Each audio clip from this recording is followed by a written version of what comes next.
ಕನ್ಯಾ ರಾಶಿಯವರೇ, ಪ್ರಸ್ತುತ ನೀವು ಅತ್ಯಂತ ಆಳವಾದ ಗೊಂದಲದಲ್ಲಿ ಅಂದರೆ ದುಳದಲ್ಲಿ ಸಾಗುತ್ತಿದ್ದೀರಿ. ನಿಮ್ಮ ಮುಂದೆ 2 ದಾರಿಗಳಿವೆ ಮತ್ತು ಯಾವುದಾದರೂ ಒಂದು ವಸ್ತು ಅಥವಾ ವ್ಯಕ್ತಿಯನ್ನು ಹಿಂದೆ ಬಿಡುವ ಸಮಯ ಈಗ ಬಂದಿದೆ. ಇದು ಯಾವುದೇ ಸಾಮಾನ್ಯ ಮಾನಸಿಕ ಗೊಂದಲವಲ್ಲ, ಬದಲಾಗಿ ಈ ಸಮಯದಲ್ಲಿ ನಿಮ್ಮ ಗ್ರಹಗಳ ಸ್ಥಿತಿಯು ನಿಮ್ಮಿಂದ ಸ್ಪಷ್ಟ ಮತ್ತು ಕಠಿಣ ನಿರ್ಧಾರವನ್ನು ಬಯಸುತ್ತಿದೆ.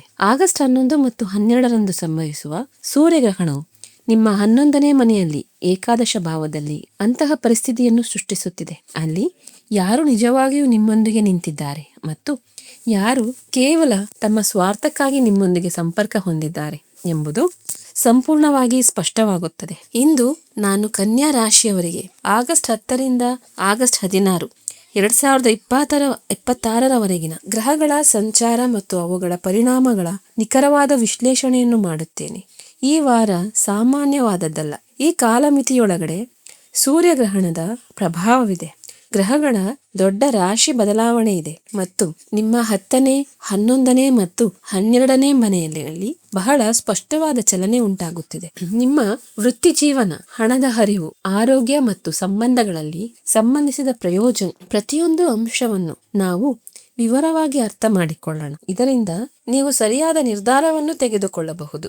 ಈ ವಾರ ಆರಂಭದಲ್ಲಿಯೇ ಟ್ಯಾರೋನ ಶಕ್ತಿಯು 2 ಆಫ್ ಸ್ವಾರ್ಡ್ಸ್ ಮತ್ತು ಜಸ್ಟಿಸ್ ಕಾರ್ಡ್ಗಳ ರೂಪದಲ್ಲಿ ಹೊರಹೊಮ್ಮುತ್ತಿದೆ. ಇದು ನಿಮ್ಮ ಗ್ರಹಗಳ ಪ್ರಸ್ತುತ ಗೋಚಾರಕ್ಕೆ ಸಂಪೂರ್ಣವಾಗಿ ಹೊಂದಿಕೆಯಾಗುತ್ತದೆ. ಇದು ದೊಡ್ಡ ಗೊಂದಲ ಮತ್ತು ನ್ಯಾಯಕ್ಕಾಗಿ ಕಾಯುವ ಸಮಯವಾಗಿದೆ. ಆಗಸ್ಟ್ 11 ಮತ್ತು 12ರ ಸುಮಾರಿಗೆ ನಿಮ್ಮ 11ನೇ ಮನೆಯಲ್ಲಿ ಅಂದರೆ ಕರ್ಕಾಟಕ ರಾಶಿಯಲ್ಲಿ ಗ್ರಹಗಳ ದೊಡ್ಡ ಸಮಾಗಮ ನಡೆಯುತ್ತಿದೆ. ಇಲ್ಲಿ ನಿಮ್ಮ ಲಗ್ನಾಧಿಪತಿ ಬುಧ, ವ್ಯಯಾಧಿಪತಿ ಸೂರ್ಯ ಮತ್ತು ದೇವಗುರು ಬೃಹಸ್ಪತಿ ಒಟ್ಟಾಗಿ ಸಂಚರಿಸುತ್ತಿದ್ದಾರೆ ಮತ್ತು ಇದೇ ಸ್ಥಳದಲ್ಲಿ ಸೂರ್ಯಗ್ರಹಣವು ಪ್ರಭಾವಶಾಲಿಯಾಗುತ್ತಿದೆ. ಜ್ಯೋತಿಷ್ಯದಲ್ಲಿ 11ನೇ ಮನೆಯು ನಮ್ಮ ಲಾಭ, ನಮ್ಮ ಇಷ್ಟಾರ್ಥಗಳ ಈಡೇರಿಕೆ, ಹಿರಿಯ ಸಹೋದರ ಸಹೋದರಿಯರು ಮತ್ತು ನಮ್ಮ ಸ್ನೇಹಿತರ ವಲಯವನ್ನು ನಿಯಂತ್ರಿಸುತ್ತದೆ. ಈ ಮನೆಯ ಮೇಲೆ ಗ್ರಹಣದ ನೇರ ಪ್ರಭಾವ ಬಿದ್ದಾಗ ಅದರ ಮೊದಲ ಪರಿಣಾಮ ನಮ್ಮ ಸಾಮಾಜಿಕ ಜೀವನ ಮತ್ತು ನೆಟ್ವರ್ಕ್ ಮೇಲೆ ಆಗುತ್ತದೆ. ಈ ಕಾರಣಕ್ಕಾಗಿ ನಿಮ್ಮ ಸ್ವಂತ ಸ್ನೇಹಿತರ ವಲಯ ಅಥವಾ ಆಪ್ತ ವ್ಯಕ್ತಿಯ ಕಡೆಯಿಂದ ನೀವು ಅನಿರೀಕ್ಷಿತ ಆರೋಪವನ್ನು ಎದುರಿಸಬೇಕಾಗಬಹುದು. ನಿಮ್ಮನ್ನು ಆಳವಾಗಿ ಕಾಡುವಂತಹ ಮಾನಸಿಕ ಒತ್ತಡ ಉದ್ಭವಿಸಬಹುದು. ಕನ್ಯಾ ರಾಶಿಯವರು ಹೆಚ್ಚಾಗಿ ಎಲ್ಲವನ್ನೂ ಪರಿಪೂರ್ಣವಾಗಿ ಪರ್ಫೆಕ್ಟ್ ಆಗಿ ಇಡುವ ಬಯಸುವವರು ಮತ್ತು ಜನರು ಏನು ಹೇಳುತ್ತಾರೆ ಎಂಬ ಆಲೋಚನೆಯೇ ನಿಮ್ಮನ್ನು ದುರ್ಬಲಗೊಳಿಸಬಹುದು. 11ನೇ ಮನೆಯಲ್ಲಿ ಉಂಟಾಗುತ್ತಿರುವ ಈ ಪರಿಸ್ಥಿತಿಯಿಂದಾಗಿ ಯಾವುದೇ ಬಲವಾದ ಪುರಾವೆಗಳಿಲ್ಲದೆ ಕೇಳಿಬಂದ ವದಂತಿಗಳಿಗೆ ತ್ವರಿತವಾಗಿ ಪ್ರತಿಕ್ರಿಯಿಸುವುದು ನಿಮಗೆ ಹೆಚ್ಚು ಹಾನಿಕರವೆಂದು ಸಾಬೀತುಪಡಿಸಬಹುದು. ನೀವು ಯಾವುದೇ ಕಾನೂನು ವಿಷಯ ಅಥವಾ ಕೌಟುಂಬಿಕ ವಿವಾದದಲ್ಲಿ ತೀರ್ಪಿಗಾಗಿ ಕಾಯುತ್ತಿದ್ದರೆ ದೇವಗುರು ಬೃಹಸ್ಪತಿಯ ದೃಷ್ಟಿ ಮತ್ತು ಜಸ್ಟಿಸ್ ಕಾರ್ಡ್ ಫಲಿತಾಂಶವು ಶೀಘ್ರದಲ್ಲೇ ನಿಮ್ಮ ಪರಿಹಾರ ಬರಬಹುದು ಎಂಬ ಸ್ಪಷ್ಟ ಸಂಕೇತವನ್ನು ನೀಡುತ್ತದೆ. ಈ ಸಮಯದಲ್ಲಿ ಯಾವುದೇ ಮುಚ್ಚುಮರೆ ಇಲ್ಲದೆ ನೇರವಾಗಿ ಮತ್ತು ಸ್ಪಷ್ಟವಾಗಿ ಮಾತನಾಡುವ ಶಾಂತ ಮತ್ತು ಬುದ್ಧಿವಂತ ವ್ಯಕ್ತಿಯಿಂದ ಸಲಹೆ ಪಡೆಯಿರಿ. ಈಗ ನಿಮ್ಮ ವೃತ್ತಿ ಜೀವನ ಮತ್ತು ವ್ಯಾಪಾರದ ಬಗ್ಗೆ ಮಾತನಾಡ. ಆಗಸ್ಟ್ 9 ಮತ್ತು 10ರ ಸಮಯದಲ್ಲಿ ನಿಮ್ಮ 10ನೇ ಮನೆಯಲ್ಲಿ ಅಂದರೆ ಮಿಥುನ ರಾಶಿಯಲ್ಲಿ ಚಂದ್ರ ಮತ್ತು ಮಂಗಳ ಒಟ್ಟಾಗಿ ಸಂಚರಿಸುತ್ತಿದ್ದಾರೆ. ಇದಲ್ಲದೆ 10ನೇ ಮತ್ತು 11ನೇ ಮನೆಯ ಅಧಿಪತಿಗಳ ನಡುವೆ ಅತ್ಯಂತ ಪ್ರಮುಖವಾದ ಸ್ಥಾನ ಪರಿವರ್ತನಾ ಯೋಗವು ರೂಪುಗೊಳ್ಳುತ್ತಿದೆ. ಇದರ ನೇರ ಅರ್ಥವೇನೆಂದರೆ ನಿಮ್ಮ ಕೆಲಸದ ಕ್ಷೇತ್ರದಲ್ಲಿ ಹೊಸ ಮತ್ತು ಸಕಾರಾತ್ಮಕ ವೇಗವು ಬರುತ್ತಿದೆ. ನೀವು ಹೊಸ ಯೋಗವನ್ನು ಹುಡುಕುತ್ತಿದ್ದರೆ ನಿಮ್ಮ ಪ್ರಯತ್ನಗಳು ತಕ್ಷಣವೇ ಹೆಚ್ಚಿಸಿ, ಏಕೆಂದರೆ ಯಶಸ್ಸು ಸಿಗುವ ಬಲವಾದ ಸಾಧ್ಯತೆ ಇದೆ. ಈಗಾಗಲೇ ಕೆಲಸ ಮಾಡುತ್ತಿರುವವರಿಗೆ ನಿಮ್ಮ ಹಿಂದಿನ ಕಠಿಣ ಪರಿಶ್ರಮ ಮತ್ತು ಸಮರ್ಪಣಾ ಭಾವಕ್ಕೆ ಈಗ ಮನ್ನಣೆ ಸಿಗುತ್ತದೆ. ಸ್ಥಗಿತಗೊಂಡಿರುವ ಯೋಜನೆಗಳು ಇದ್ದಕ್ಕಿದ್ದಂತೆ ವೇಗವನ್ನು ಪಡೆಯುತ್ತವೆ ಮತ್ತು ವ್ಯಾಪಾರ ವಿಸ್ತರಣೆಗೆ ಈ ಸಮಯವು ಬಹಳ ಅನುಕೂಲಕರವಾಗಿದೆ. ಆದರೆ ಇಲ್ಲಿ ನೀವು ತುಂಬಾ ಜಾಗರೂಕರಾಗಿರಬೇಕಾದ ಅವಶ್ಯಕತೆಯೂ ಇದೆ. ಮಂಗಳವು 10ನೇ ಮನೆಯಲ್ಲಿದೆ ಮತ್ತು ಮಂಗಳವು ನಿಮ್ಮ 3ನೇ ಮತ್ತು 8ನೇ ಮನೆಯ ಅಧಿಪತಿಯೂ ಆಗಿದೆ. 8ನೇ ಮನೆಯು ಹಠಾತ್ ಅಡೆತಡೆಗಳು ಮತ್ತು ಉಗ್ರತೆಯನ್ನು ಸೂಚಿಸುತ್ತದೆ. ಕೆಲಸವು ಸುಗಮವಾಗಿ ನಡೆಯುತ್ತದೆ, ಆದರೆ ನಿಮ್ಮೊಳಗೆ ನಿರಂತರ ಅತೃಪ್ತಿ ಉಳಿಯಬಹುದು. ನಿಮ್ಮ ಕಠಿಣ ಪರಿಶ್ರಮಕ್ಕೆ ಸರಿಯಾದ ಮನ್ನಣೆ ಸಿಗುತ್ತಿಲ್ಲ ಎಂದು ನಿಮಗೆ ಅನಿಸಬಹುದು. ಮಂಗಳನ ಈ ತೀವ್ರ ಶಕ್ತಿಯಿಂದಾಗಿ ನಿಮ್ಮ ಹಿರಿಯರು ಅಥವಾ ಬಾಸ್ ಜೊತೆಗೆ ಅಹಂಕಾರದ ಘರ್ಷಣೆ ಉಂಟಾಗಬಹುದು. ನನ್ನ ಸ್ಪಷ್ಟ ಸಲಹೆ ಏನೆಂದರೆ ಕಚೇರಿ ರಾಜಕೀಯ ಮತ್ತು ಯಾವುದೇ ರೀತಿಯ ಅನಗತ್ಯ ವಾದಗಳಿಂದ ನಿಮ್ಮನ್ನು ಸಂಪೂರ್ಣವಾಗಿ ದೂರವಿಡಿ. ನಿಮ್ಮ ಅಭಿಪ್ರಾಯವನ್ನು ಮಂಡಿಸಬೇಕಾದರೆ ಆಕ್ರಮಣಕಾರಿಯಾಗುವ ಬದಲು ಭಾವನಾತ್ಮಕವಾಗಿ ನಿಮ್ಮ ಮಾತನ್ನು ವಿವರಿಸಿ. ಮಂಗಳ ಮತ್ತು ಚಂದ್ರನ ಸಂಯೋಗದಲ್ಲಿ ನಿಮ್ಮ ಈ ವಿವಾದವು ಹೆಚ್ಚು ಪರಿಣಾಮಕಾರಿಯಾಗಿ ಸಾಬೀತಾಗುತ್ತದೆ. ದೇವಗುರು ಬೃಹಸ್ಪತಿಯ ಶುಭ ದೃಷ್ಟಿಯು ಈಗ ಮಂಗಳ ಮತ್ತು ಶನಿಯ ನಕಾರಾತ್ಮಕತೆಯನ್ನು ಸ್ವಲ್ಪ ಮಟ್ಟಿಗೆ ಸಮತೋಲನಗೊಳಿಸುತ್ತದೆ. ಇದರಿಂದಾಗಿ ನಿಮಗೆ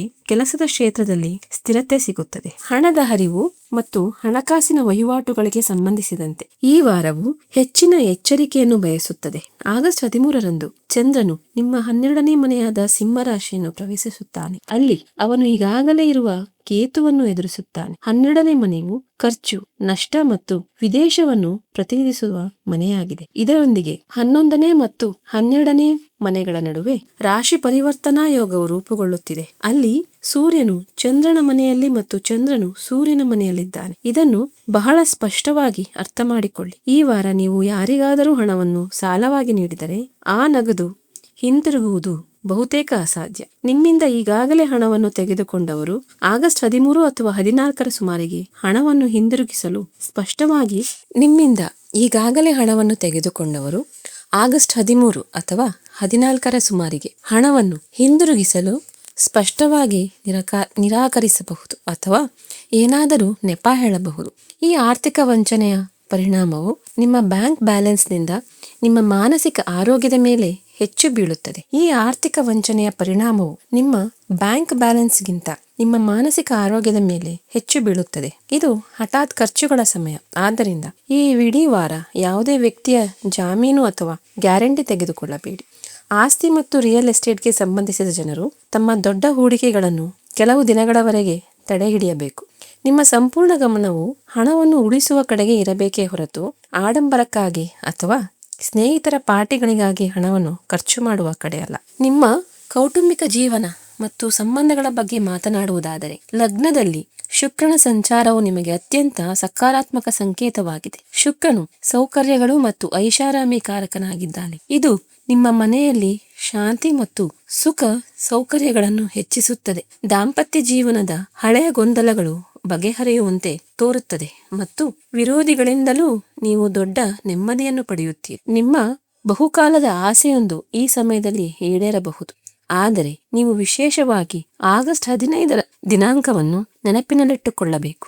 ಆಗಸ್ಟ್ 15ರಂದು ಚಂದ್ರನು ನಿಮ್ಮ ಲಗ್ನದಲ್ಲಿ ಅಂದರೆ ಕನ್ಯಾ ರಾಶಿಯಲ್ಲಿ ಪ್ರವೇಶಿಸುತ್ತಾನೆ. ಇಲ್ಲಿ ಲಗ್ನ ಮತ್ತು 11ನೇ ಮನೆಯ ಪರಿವರ್ತನಾ ಯೋಗವು ರೂಪುಗೊಳ್ಳುತ್ತದೆ. ಇದು ಇಷ್ಟಾರ್ಥಗಳನ್ನು ಪೂರೈಸಲು ಮಂಗಳಕರವಾಗಿದೆ. ಆದರೆ ನಿಮ್ಮ 6ನೇ ಮನೆಯ ಅಧಿಪತಿ ಶನಿಯ ದೃಷ್ಟಿ ನಿಮ್ಮ ಚಂದ್ರನ ಮೇಲೆ ಬೀಳುತ್ತದೆ. ಶನಿಯ ಈ ದೃಷ್ಟಿಯು ಅನಗತ್ಯವಾದ ಅತಿಯಾದ ಯೋಚನೆ ಮತ್ತು ಮಾನಸಿಕ ಒತ್ತಡವನ್ನು ಉಂಟು ಮಾಡುತ್ತದೆ. ಕನ್ಯಾ ರಾಶಿಯವರು ಹೇಗೂ ವಿಷಯಗಳನ್ನು ಆಳವಾಗಿ ವಿಶ್ಲೇಷಿಸುವಲ್ಲಿ ಪರಿಣತರಾಗಿದ್ದಾರೆ ಮತ್ತು ಅದರ ಮೇಲೆ ಈ ದೃಷ್ಟಿಯು ನಿಮ್ಮ ಮನಸ್ಸಿನ ಮೇಲೆ ಭಾರವನ್ನು ಉಂಟು ಮಾಡಬಹುದು. ಈ ಒತ್ತಡವು ಹೊರಗಿನಿಂದ ಬರುವುದಿಲ್ಲ, ಬದಲಾಗಿ ನಿಮ್ಮ ಜೀವನ ಸಂಗಾತಿ ಅಥವಾ ವ್ಯಾಪಾರ ಪಾಲುದಾರರ ಯಾವುದೇ ನಡವಳಿಕೆಯಿಂದ ಉದ್ಭವಿಸಬಹುದು. ಅಂತ ಪರಿಸ್ಥಿತಿಯಲ್ಲಿ ಭಯಪಡುವ ಬದಲು ಸ್ಪಷ್ಟ ಸಂವಾದವನ್ನು ಕಾಪಾಡಿಕೊಳ್ಳಿ. ಈ ವಾರ ನಿಮ್ಮ ತಾಯಿಯನ್ನು ನಿಮ್ಮ ಅತಿ ದೊಡ್ಡ ಬೆಂಬಲ ವ್ಯವಸ್ಥೆ ಸಪೋರ್ಟ್ ಸಿಸ್ಟಮ್ ಎಂಬ ಪರಿಗಣಿಸಿ. ಯಾವುದೇ ಗೊಂದಲದಲ್ಲಿ ಅವರ ಸಲಹೆಯನ್ನು ಪಡೆಯಿರಿ. ಅವರ ಮಾರ್ಗದರ್ಶನವು ನಿಮಗೆ ಯಾವುದೇ ದೋಷರಹಿತ ಪರಿಹಾರಕ್ಕಿಂತ ದೊಡ್ಡ ಕೆಲಸವನ್ನು ಮಾಡುತ್ತದೆ. ವಿದ್ಯಾರ್ಥಿಗಳಿಗೆ ಶಿಕ್ಷಣ ಕ್ಷೇತ್ರದಲ್ಲಿ ಕೆಲವು ಸಣ್ಣ ಅಡೆತಡೆಗಳು ಅಥವಾ ಫಲಿತಾಂಶಗಳಲ್ಲಿ ವಿಳಂಬ ಕಂಡು ಬರಬಹುದು. ಇದರ ಬಗ್ಗೆ ಅನಗತ್ಯ ಒತ್ತಡವನ್ನು ತೆಗೆದುಕೊಳ್ಳಬೇಡಿ. ಇದು ಕೇವಲ ತಾತ್ಕಾಲಿಕ ಗೋಚಾರದ ಪ್ರಭಾವವಾಗಿದೆ ಮತ್ತು ನಿಮ್ಮ ಕಠಿಣ ಪರಿಶ್ರಮ ಖಂಡಿತ ವ್ಯರ್ಥವಾಗುವುದಿಲ್ಲ. ನಿಮ್ಮ ಗಮನವನ್ನು ಕಾಪಾಡಿಕೊಳ್ಳಿ ಅಷ್ಟೇ. ಗೃಹಿಣಿಯರಿಗೆ ಶುಕ್ರನ ಪ್ರಭಾವವು ಬಹಳ ಆಹ್ಲಾದಕರವಾಗಿರುತ್ತದೆ. ಮನೆಗೆ ಹೊಸ ವಸ್ತುಗಳು ಬರಬಹುದು, ಆದರೆ ವಾರಾಂತ್ಯದಲ್ಲಿ ಅನಿರೀಕ್ಷಿತ ಖರ್ಚುಗಳು ನಿಮ್ಮ ನಿರೀಕ್ಷೆಗಿಂತ ಹೆಚ್ಚಾಗಬಹುದು. ಆದ್ದರಿಂದ ಯಾವುದೇ ದೊಡ್ಡ ಖರೀದಿ ಮಾಡುವ ಮೊದಲು ಕುಟುಂಬದ ಇತರ ಸದಸ್ಯರೊಂದಿಗೆ ತಪ್ಪದೇ ಚರ್ಚಿಸಿ. ನಿವೃತ್ತರಾದವರು ಅಥವಾ ನಮ್ಮ ಹಿರಿಯರು ತಮ್ಮ ಆರೋಗ್ಯದ ಬಗ್ಗೆ ಎಳ್ಳಷ್ಟು ನಿರ್ಲಕ್ಷ್ಯ ವಹಿಸಬಾರದು. ಟ್ಯಾರೋ ಮತ್ತು ಗೋಚಾರ ಎರಡೂ ಕೆಳಬೆನ್ನಿನ ನೋವಿನ ದೂರುಗಳು ಇರಬಹುದು ಎಂದು ಸೂಚಿಸುತ್ತಿದೆ. ನಿಮ್ಮ ಔಷಧಿಗಳನ್ನು ಸಮಯಕ್ಕೆ ಸರಿಯಾಗಿ ತೆಗೆದುಕೊಳ್ಳಿ ಮತ್ತು ನೋವು ಹೆಚ್ಚಾದರೆ ಮನೆಮದ್ದುಗಳ ಬದಲಿಗೆ ತಕ್ಷಣ ವೈದ್ಯರನ್ನು ಸಂಪರ್ಕಿಸಿ. ನೀವು ಕೆಲಸದ ಸಂಬಂಧಿತ ಯಾವುದಾದರೂ ಪ್ರಮುಖ ಪ್ರಯಾಣವನ್ನು ಮಾಡುತ್ತಿದ್ದರೆ ಅದು ನಿಮಗೆ ಯಶಸ್ಸು ಮತ್ತು ಗೌರವವನ್ನು ತರಬಹುದು. ಆದರೆ ಆಗಸ್ಟ್ 13ರಂದು ಚಂದ್ರನು 12ನೇ ಮನೆಯಲ್ಲಿ ಕೇತುವಿನೊಂದಿಗೆ ಇರಲಿದ್ದಾನೆ. ಆ ಸಮಯದಲ್ಲಿ ಯಾವುದೇ ಬಲವಾದ ಕಾರಣವಿಲ್ಲದೆ ದೂರದ ಪ್ರಯಾಣವನ್ನು ಮಾಡುವುದನ್ನು ತಪ್ಪಿಸಿ. ಇದು ನಿಮಗೆ ಕೇವಲ ಆಯಾಸ, ಮಾರ್ಗದಲ್ಲಿ ಅಡೆತಡೆಗಳು ಮತ್ತು ಮಾನಸಿಕ ತೊಂದರೆಯನ್ನು ಮಾತ್ರ ನೀಡುತ್ತದೆ. ಮಾನಸಿಕವಾಗಿ ನಿಮ್ಮನ್ನು ಬಲವಾಗಿರಿಸಿಕೊಳ್ಳಲು ಸೋಲಿನ ಭಯದಿಂದ ಯಾವುದೇ ಕೆಲಸದಿಂದ ಹಿಂದೆ ಸರಿಯಬೇಡಿ. ನಿಮ್ಮ ಲಗ್ನಾಧಿಪತಿ ಬುಧ ನಿಮಗೆ ಅತ್ಯುತ್ತಮ ಭೌತಿಕ ಸಾಮರ್ಥ್ಯವನ್ನು ನೀಡುತ್ತಾನೆ. ಕೆಲವು ವಿಷಯಗಳು ನಿಮ್ಮ ಮನಸ್ಸಿನಂತೆ ಆಗದಿದ್ದರೆ ತಾಳ್ಮೆಯಿಂದಿರಿ. ಈ ವಾರ ಗ್ರಹಗಳ ಅಗಾಧ ಶಕ್ತಿಯನ್ನು ನಿಮ್ಮ ಪರವಾಗಿ ತಿರುಗಿಸಲು ಕೆಲವು ಸರಳ ಮತ್ತು ಪರಿಣಾಮಕಾರಿ ಪರಿಹಾರಗಳು ಅತ್ಯಗತ್ಯ. ಮೊದಲನೆಯದಾಗಿ, ಈ ಇಡೀ ವಾರ ನೀವು ಸುಳ್ಳು ಹೇಳುವುದನ್ನು ಕಟ್ಟುನಿಟ್ಟಾಗಿ ತಪ್ಪಿಸಬೇಕು. ನಿಮ್ಮ ಒಂದೇ ಒಂದು ಸುಳ್ಳು ನಿಮ್ಮ 11ನೇ ಮನೆಯ ಗ್ರಹಗಳ ಮೇಲೆ ನಕಾರಾತ್ಮಕ ಪರಿಣಾಮ ಬೀರಬಹುದು. ಸೋಮವಾರದಂದು ಶಿವನ ದೇವಸ್ಥಾನಕ್ಕೆ ಭೇಟಿ ನೀಡಿ ಮತ್ತು ಶಿವ ಪರಿವಾರವನ್ನು ಒಟ್ಟಿಗೆ ಪೂಜಿಸಿ. ಶಿವಲಿಂಗಕ್ಕೆ ಹಾಲು ಮತ್ತು ನೀರಿನಿಂದ ಅಭಿಷೇಕ ಮಾಡಿ. ಅತಿಯಾದ ಯೋಚನೆ ಮತ್ತು ಮಾನಸಿಕ ಆತಂಕವನ್ನು ಶಾಂತಗೊಳಿಸಲು ನಿಯಮಿತವಾಗಿ ವಿಷ್ಣು ಸಹಸ್ರನಾಮ ಅಥವಾ ಶಿವ ಚಾಲಿಸವನ್ನು ಪಠಿಸಿ. ಇದರೊಂದಿಗೆ ಅತ್ಯಂತ ಶಕ್ತಿಶಾಲಿ ಬೀಜ ಮಂತ್ರವಿದೆ. ಓಂ ಐಂ ಹೀಂ ಕ್ಲೀಂ ಚಾಮುಂಡಾಯೇ ವಿಚ್ಚೆ. ಮನಸ್ಸು ಅಶಾಂತವಾದಾಗಲೆಲ್ಲ ಈ ಮಂತ್ರದ ಮಾನಸಿಕ ಜಪವನ್ನು ಪ್ರಾರಂಭಿಸಿ. ಟ್ಯಾರೋ ಪ್ರಕಾರ ಪ್ರತಿದಿನ ಬೆಳಿಗ್ಗೆ ಎದ್ದು ನಿಮ್ಮ ಯಾವುದೇ 5 ಒಳ್ಳೆಯ ಗುಣಗಳನ್ನು ಡೈರಿಯಲ್ಲಿ ಬರೆಯಿರಿ. ಇದರಿಂದ ನಿಮ್ಮ ಆತ್ಮವಿಶ್ವಾಸ ಮರಳಿ ಜಾಗೃತವಾಗುತ್ತದೆ.